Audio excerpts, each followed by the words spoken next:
আসসালামু আলাইকুম বন্ধুরা, আপনাদের একটা সুন্দর একটা জিনিস দেখাই। চলেন, এই যে আমার পিছনে যে গাছটা দেখছেন, এটা হচ্ছে আমাদের একটা বড়ই গাছ, উঠানের ভিতরে। তো এই যে যে ছোট্ট, দেখেন ছোট্ট যে খোপটা আছে, এখানে একটা দোয়েল পাখি বাসা বাঁধছে।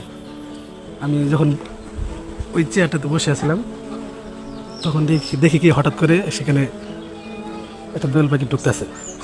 পরে দেখি আবার বের হলো। পরে দুই তিনবার ঢুকলো, দুই তিনবার বেরিয়েছে। দেখার পরে ভাবলাম একটা ভিডিও করে। এই যে আমি ও এখন এটার ভিতরে আছে, কাছাকাছি চলে আসছি, দেখাবো। আপনাদেরকে দেখাবো যে জায়গায় সে বাসাটা করছে।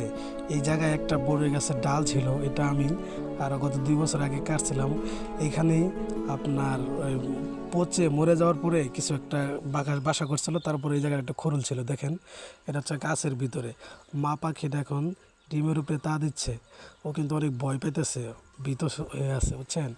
আমিও যদিও এর পরবর্তীতে আর কখনো আসবো না তারা ডিস্টার্ব করতে, ভিডিওর জন্য আসছি। দেখেন খুব সেফলি একটা বাসা, একদম কোনো কিছুর ভয় নাই, ঠিক আছে।